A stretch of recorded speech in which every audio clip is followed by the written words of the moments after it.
I'm Kevin O'Hara for alcoholmastery.com. Today I wanted to talk about the process of change and discomfort and how much discomfort you're going to go through. But change is difficult, right? You know, getting from the person that you are now to the person that you want to be, getting from the life you have now to the life you want to be, getting from the bank account you have now to the bank account you want to have, you know, to the amount of money you want to have, to the things that you want to have, to the health that you want to have. Getting from the position that you're in now to the position that you want to be, you know, takes effort, right? And some of that effort is going to be difficult. You know, there's many different sort of ways to look at this. You know, there's different times that you're going to go through. The first few weeks of change are more than likely going to be the hardest, the toughest in terms of how much energy and effort you have to put into this, right? Especially when you're talking about habits, right? Habits are built around subconscious actions that are automatically performed over and over and over again, right? And the more you perform these habits, the deeper, the more embedded your habits become, right? The more embedded the behavior becomes. So when you're changing habits, good or bad, your brain doesn't really differentiate between the two, not your subconscious brain. Your conscious brain might do. You understand consciously that this habit is bad, the habit is, you know, not so bad. This habit that you want to get rid of that's causing you problems in your life, and this one is not. You know, we often come to these conclusions after something has happened. You know, we sort of are motivated by either pain or pleasure, right, in life. So if you're getting more pleasure out of doing something than pain, then you're more than likely going to stick to that. Now, my goal in all of these videos is to try and show you that life without alcohol is much more pleasurable, that what you consider being pleasurable in this moment is in comparison to what you can achieve, to the life that you can have once you do stop drinking, that the pleasure now is only tiny in comparison to what the pleasure can be, right?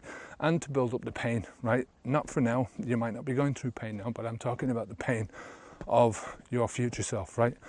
So I always encourage you to look at your future self, you know, to sort of sit down and imagine what your life is going to be like in 10 years' time if you don't stop, right?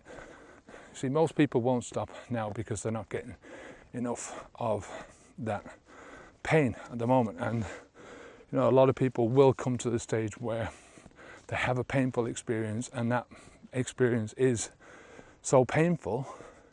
You know, I'm not talking about a physical pain, you know, a mental pain.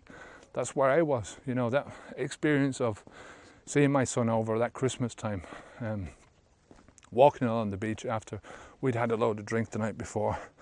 And I thought to myself, is this what it is boiled down to? Every time my son comes across now, this is what I'm going to do. You know, this is the person I'm going to be. Going out and drinking and getting drunk and not remembering anything. And, you know, the holiday goes by in the bat of an eyelid. He's just been over, right?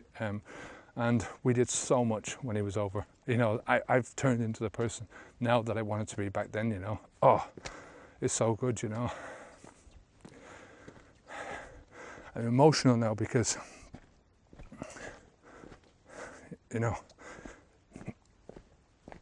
just thinking of it is, I feel joy, you know, I feel overwhelmed with the whole thing. It's just, to get to that, I can't understand what got me to that position where I was before, you know, whereas I was encouraging all those things, and I didn't encourage, he still drinks, as I say, but I'm not encouraging this stupid drinking anymore, you know.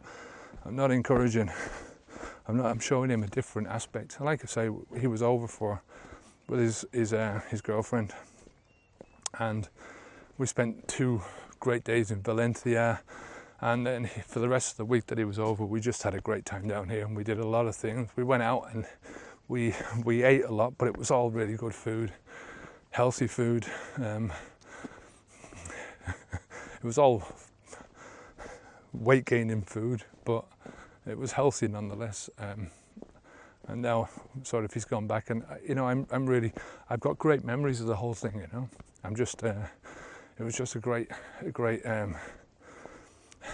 week, and I know that the next time he comes over it's going to be the same thing, and I'm sure he feels it as well. He feels that things are, since I've stopped drinking, it's so much better, and that's my master plan. That's what I'm going to do. This is my whole thing, is to show him that this is a possibility when you don't drink, right? That there's an alternative. There's something different out there to look at, and that something different is always going to be better than the sameness of drinking. Because when it boils down to it, that's all my drinking ever was just sameness, same drinking, same alcohol, same drink, same taste, same bars, same hangover. The hangovers might get worse over the years, but you don't notice it, because it creeps up gradual. It's a gradual process. You only notice it when you sort of think, well, Jesus, my hangover is lasting 2 days now instead of a full day. My hangover is lasting a full day now instead of, just the morning. You start thinking, well, I need more alcohol now to get me to the same position where I was before, to get me to the same drunken feeling. So, but the point of this video was that habit change is difficult, right, in the beginning, right? The idea of you quitting drinking is very simple, right? You stop drinking and that's it. Once you don't drink again, there is no going back, right? There's no way around that. It's just finished. So, but it's all the rest of the time, right? All the framework that's been holding up your habit for all these years. They're the things that are going to be difficult to change, because that's what you're used to doing, right? You're used to hanging around the same people. You're used to going to the same pubs, same environment, and it's this consistent feeling of comfort that you have to rip yourself away from. And we all like comfort. We all like comfort and don't like discomfort. So that's where the difficulty is going to lie. But it's so well worth it, because if you don't do it now, you're going to have to do it in the future, and it's going to be more difficult in the future, right? When you sort of say, well, yeah, I don't want to do it now, I'll do it sort of tomorrow, or I'll do it the next day. Tomorrow never comes, right? And your attempts, I know my attempts at quitting smoking, I tried over and over again to quit smoking, and every time I failed. I couldn't deal with it, because I couldn't deal with the discomfort that I was feeling in that moment. And that discomfort was all about, just what we used to call gumming for a fag. I'd be dying for a cigarette, and I couldn't sort of get my head around just pushing through. And I did push through. I pushed through for a month sometimes, 6 months, I think. I think I went for a year at one stage. But most of the time it was just going through, short periods of time, 2 or 3 days, and then I'd go back on them again, And I'd say, I'm not ready to do it now. Or I kid myself that taking a cigar was an alternative, right? I'd go, yeah, sure. A cigar is not really smoking, because I'm not inhaling, I used to tell myself I wasn't inhaling, just like Bill Clinton. When I was, I'd be sat there pulling in these cigars and inhaling all I could, but I used to tell myself, no, I'm not inhaling, it's not as bad as, it was probably 10 times as worse for me. But Look, the benefits of quitting drinking far, far, far outweigh the benefits of staying drinking, right? Psychological benefits, health benefits, whatever you think are benefits. I've gone through all this, as I say myself, making excuses for not stopping and saying, well, you know, this is part of my life, this is who I am. If I didn't drink, I wouldn't be the person I am now. No shit, you know, and I'm totally glad I'm not that person anymore. You know, looking back on that person, unfit, unstable, all the things that I'm glad I've got away from now, I've got away from because I stopped drinking. You know, pure and simple. You know, one of the biggest mistakes that we sort of make is to look at quitting drinking as being, you know, getting to that stage where you don't want to drink anymore, right? I'm at that stage now, and I probably was after 6 months. But as you go forward with this, you sort of understand that, you know,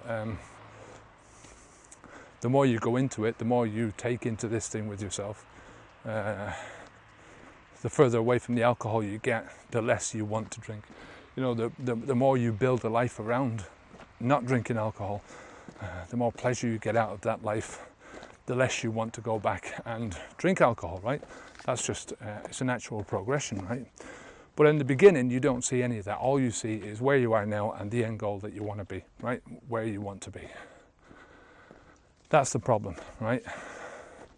Because the whole journey from you to get to that stage, and it is no definitive stage, you know, where you're at one position 1 minute and then you're at the next 1 year down the road, right? You pass your one year goal mark, your milestone, and you're automatically thinking differently. It doesn't work like that, you know. It's a gradual process, and it takes time. It's dynamic. It's one change, small change after another, right? Every day you don't drink adds to your builds on your future life, right? It adds strength to your future, and it weakens your past, right? So every day that you don't drink sort of goes, sticks a finger up at flips the birdie at your past, and, you know, pulls you towards your future. So, you know, this is all about dynamic, one day after another progress. It's a slow progress, but it's a moment by moment progress. You know, it's something that everybody can handle if they take it in those small chunks, right? If you know, sort of look at your long-term goal, it can be very easy to be overwhelmed by the whole thing because of that. It seems an insurmountable hurdle, you know, that you've got to go through. But, you know, even the momentary cravings that you get, you know, the times when you start to think to yourself, am I doing the right thing? You know, I really want to have a drink now. I really want to be a part of this group and have fun like they're having, and I'm not having any fun, you know. They're the toughest times because you're in the moment, you're surrounded by temptation, you're feeling very uncomfortable in the person who you are, and you know that all it takes is for you to have one drink, a couple of drinks, and just forget about it just for this one night, and you can ease that pain, you can ease the discomfort, right? But as soon as you do that, you're defeated, you're defeating yourself, you know. So you have to take this as one little victory after another. You know, you get up every morning and you say to yourself, that's another day done. I'm never going back. There's a load of tricks that I can teach you over the, you know, obviously not today, to try and get yourself over those little spikes, those daily spikes, those little moments when you're tempted. But anyway, if you have any questions about this, leave them in the comments down below, any comments at all. Go on over to the website and you can sign up for the subscriber newsletter. This is just one of the 365 videos that I'm challenging myself to do this year. It's a personal challenge and it's going to be tough, like I say, but I'm all for it because I want to see how this turns out. You know, I want to see what happens when I do 365 videos from a personal point of view, from what I learn about my own videos, what I learn about myself. So it's all a process, you know. And if I looked at this thing, like I said before, as 365 days, that's a massive challenge, and it's hard not to think about it like that sometimes, you know. But it's just a day-by-day thing, you know. I mean, I don't go out every day and do a video every day. I come out on a walk like this, and this is sort of a nearly a 15-kilometer walk, and I can do 2 or 3 videos, 4 videos maybe, just doing on this one walk. So that's the way I deal with it. And that's the way you have to progress in life, in anything that you do, any task that you want to get done in your life, any goal that you want to achieve. You have to do it in step-by-step progresses, right? Step-by-step movements forward. That's the only way you can do it. You know, you can't take that big jump. So there's no point in thinking about it like that. You know, you have to take the end goal that you want to get to. You have to break that down into smaller and smaller chunks, right? And then break those chunks into smaller and smaller chunks, and just do it like that. Do it bit by bit by bit. Break them down into the most manageable chunks, most manageable smaller goals that you can break it down to. And you know, even if that's like daily goals or half-day goals or whatever it is that you need to do to get forward and to take that forward momentum, do that, you know. So until next time, I'm Kevin O'Hara for Alcohol Mastery. Onwards and upwards.